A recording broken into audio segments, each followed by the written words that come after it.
Well, I have looked at many of the options out there, but there is that one quintessential elephant in the room, arguably the road king itself, Harley-Davidson. And of course, the flagship bike for this particular brand in the style of motorcycle riding that I like to do, and for what exactly I am looking for in a motorcycle, it all boils down to the Harley-Davidson Road Glide. So let's take a look at this critically and build the case for and against why I should consider buying a brand new Road Glide for my next touring motorcycle. Let's go.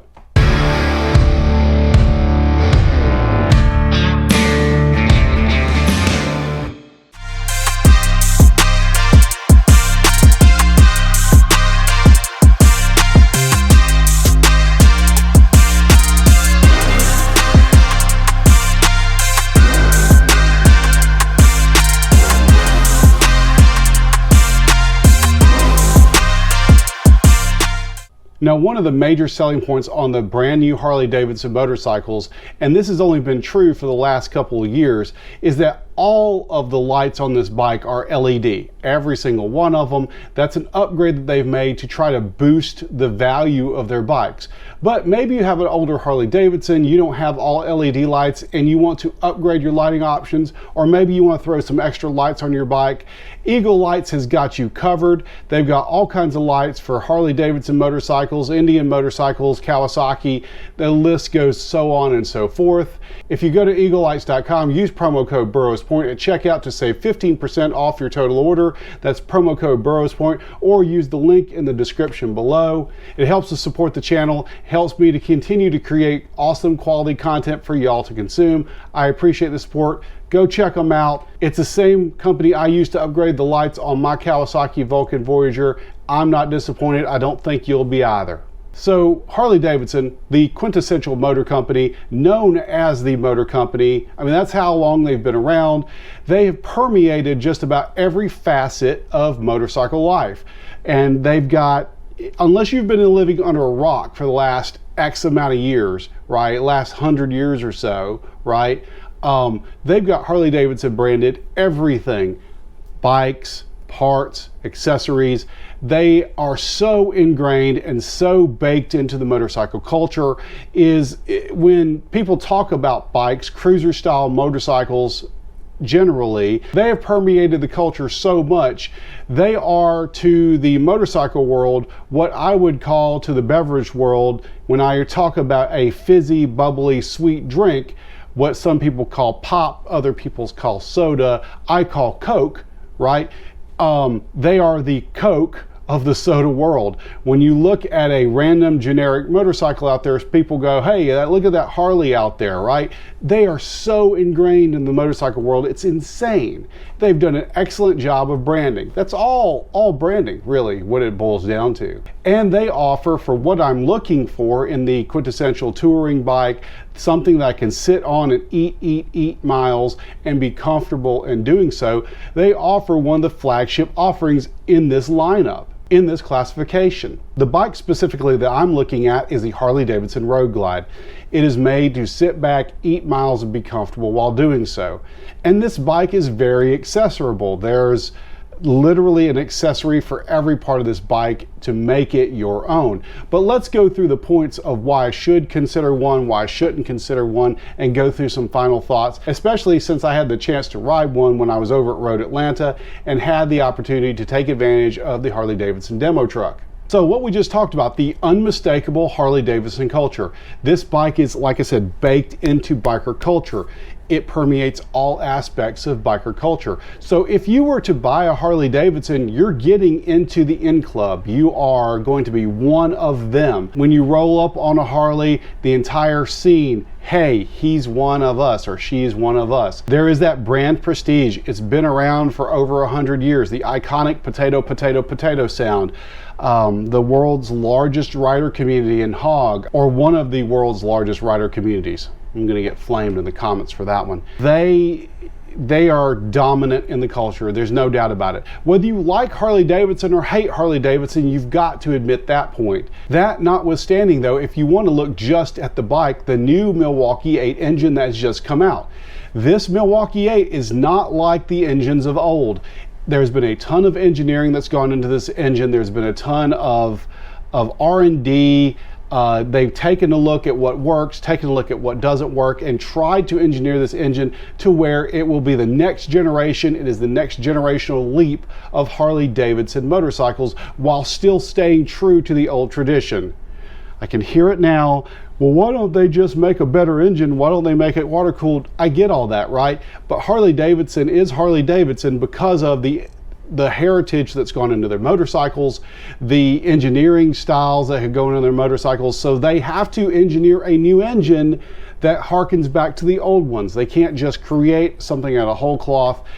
Tradition is part of what this company is founded on, and that's what sells motorcycles in their estimation. So they've got to remain faithful to the old engine styles. And that's why the new Milwaukee-Eight, although it is what folks would say outdated technology, it is better engineered. It is better engineered than some of the engines of old, or at least is engineered with new modern engineering technology. Then looking at the Road Glide specifically, it is that shark nose fairing, the frame mounted fairing that I so love and enjoy on my Voyager. When I was test riding the Road Glide, you could really tell the difference. That frame mounted fairing does offer a facet of stability that is common to these frame mounted fairing bikes.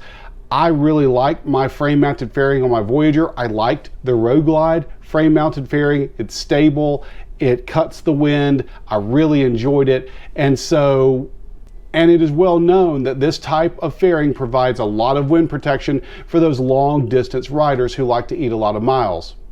Kind of what I talked about a moment ago, Harley-Davidson is the king of customization. There is a custom part thanks to the Harley-Davidson catalog, as well as all of the aftermarket companies that are creating aftermarket parts for Harley-Davidson. There is a wealth of ways to customize your bike.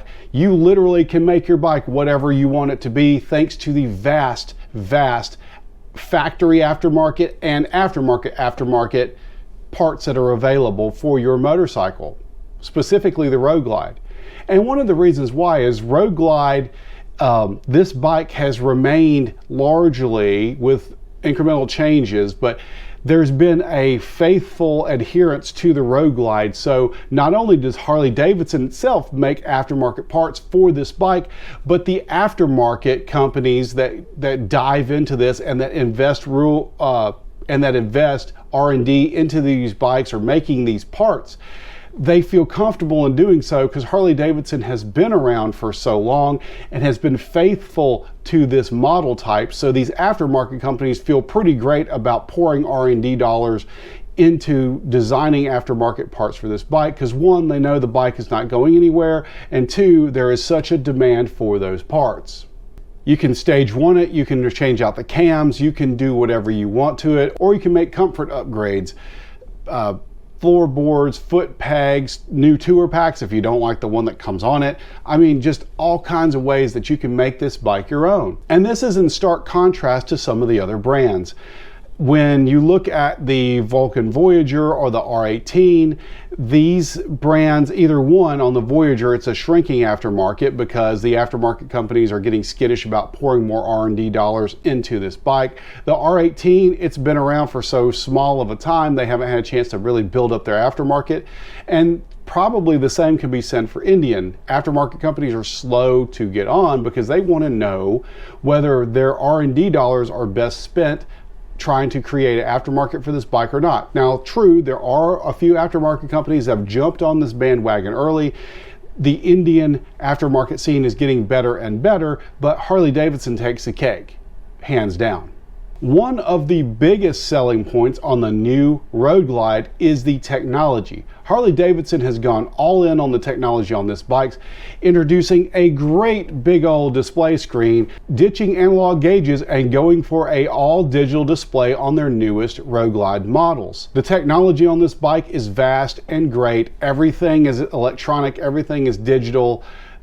Just the infotainment system blows every other manufacturer right now out of the water for what they're offering. Huge touchscreen, Apple CarPlay, navigation. It's everything that you want that particular system to be, and is absolutely a shot back at Indian's Ride Command. There is no doubt that the brand new Harley-Davidson Road Glide is a capable touring machine and is the bike of choice for many people who swear, live and die by these bikes, that Harley-Davidson till they die. I mean, there's a community of folks out there that believe that Harley-Davidson is the end all be all, and they just love their Harley-Davidson motorcycles. There is a soft factor here that we've kind of touched on, but not really, is the community around these bikes. Not only is there a huge community, not only is Harley-Davidson dominant, not only is Harley-Davidson culturally the brand that anchors this particular segment of motorcycle riders, whether they like it or not, there is the brand loyalty aspect of this. People buy Harley-Davidsons, people buy 2 or 3 or 4, sequentially. That's their motorcycle of choice. They keep coming back to Harley-Davidson. And because of that, maybe partially because of that, but also independently of that, maybe Harley-Davidson's resale value is also very high. So say I were to buy a Harley-Davidson Road Glide, if I didn't like it in 2 to 3 years, I could sell it and would get more return on that bike in the used market than I would arguably for any other brand, because Harley-Davidsons hold their value over any other brand out there right now. I do know the motorcycle market is soft, understand. But as far as holding their value, even in this soft motorcycle market, Harley-Davidson is probably one of the best ones out there for holding that brand value. But that kind of goes into the next point, the considerations for Harley-Davidson getting a new Road Glide. Number one would be the Harley Tax. Absolutely, Harley-Davidson markets itself as a premium motorcycle manufacturing brand. So these bikes also will come at a premium, commanding upwards of $30,000 for a brand new all-the-way Road Glide with all the bells and whistles. These bikes do come at a steep price, but that's just the start of it, right? Because every aftermarket part that you put on there, they're going to be pricey. Harley-Davidson also prices their bikes out at a premium price point, but also expects you to have that bike the way it comes from the factory. It's almost like they market it as a blank slate. You can make it the way you want it to be. Well, okay, you're going to pay a premium for every part that you buy to make it the way you want to be. That's just the name of the game. Harley-Davidson has done very well to market itself like this. They give you the bike, you pay a premium for it, but then you're also going to take premium priced parts and put them on your premium bike. It's a really clever business model if you think about it in that way. But it's not uncommon for people, as soon as they get their Harley-Davidson bikes, the first thing they do is take it back to their shop or take it back to their driveway, rip off the stock seat and put a brand new seat on it because it's just not right. Take off the pipes, put on new pipes because it's just not right. There are all these reasons, all these things that people do to their bikes because the stock bike just isn't the way that they want it to be. So generally, I guess it's not a stretch to say that these bikes come with a high price of ownership, a premium price for the cost of ownership. And that kind of goes into the next point, which is the maintenance on these motorcycles. These motorcycles, the way they're designed, have 3 separate fluids when you go to do routine maintenance, hence the 3-hole oil change. So not only is it going to be 3 separate fluids, it's 3 different drain plugs, it's 3 different ways to get the fluid out of the motorcycle. This all adds up to an increased maintenance cost on preventative maintenance on these motorcycles. Unlike Kawasaki, unlike Indian, where there's 1 fluid, 1 drain plug, 1 thing that you've got to empty out and refill, on these bikes it's 3 separate fluids, so the time, effort, cost goes up.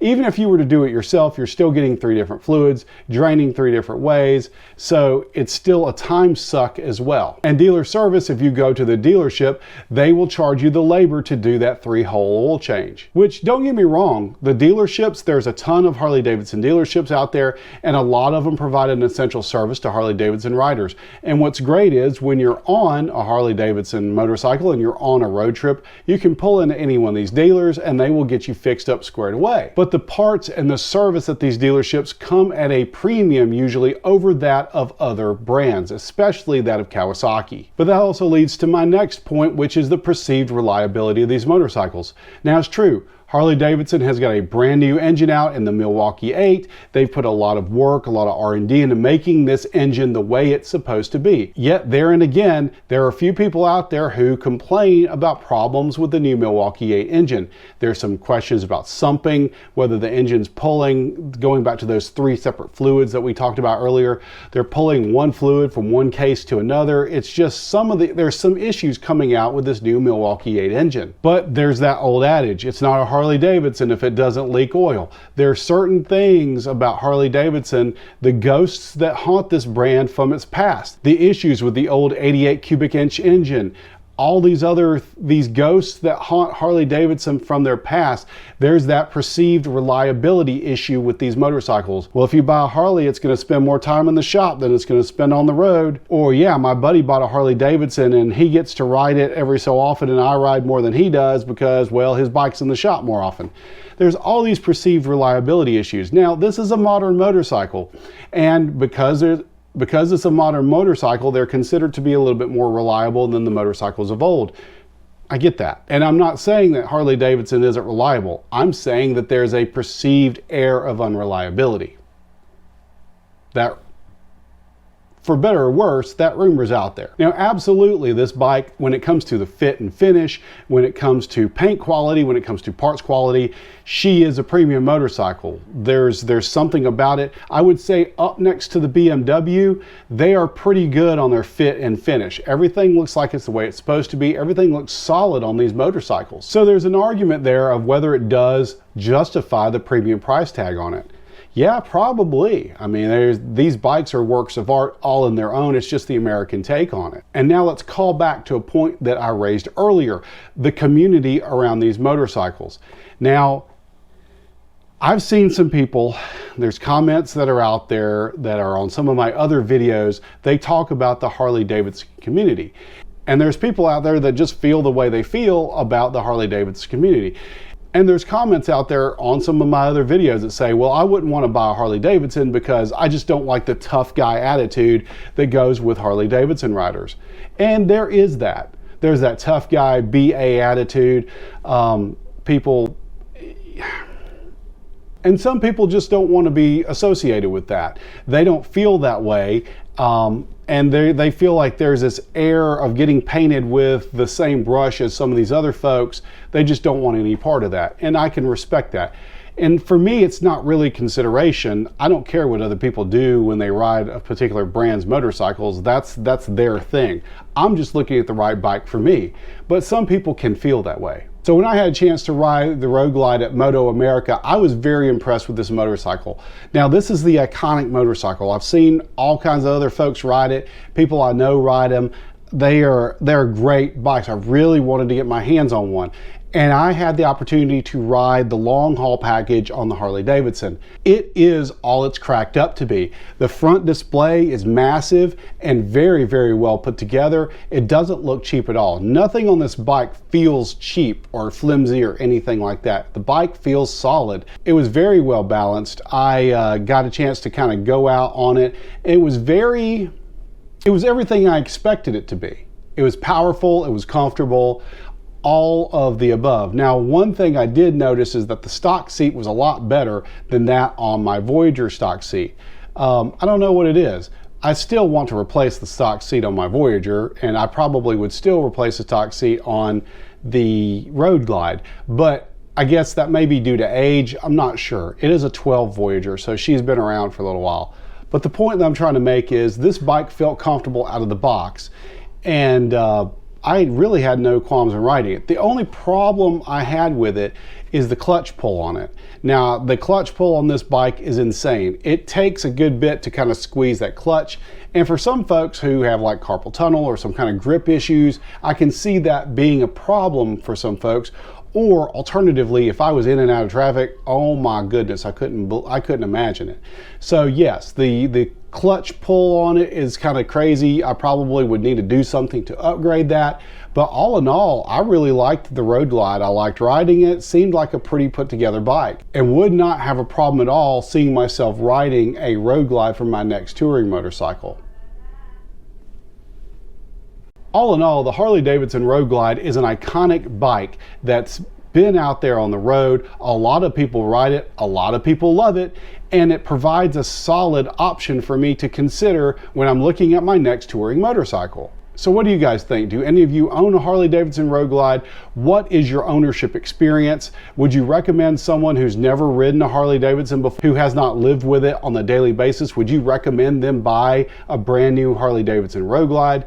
Please share your thoughts there in the comments below. Let's have a great discussion on whether I should consider a Harley-Davidson Road Glide for my next touring motorcycle. I appreciate it. Thank you guys. I'll catch you guys on the next video.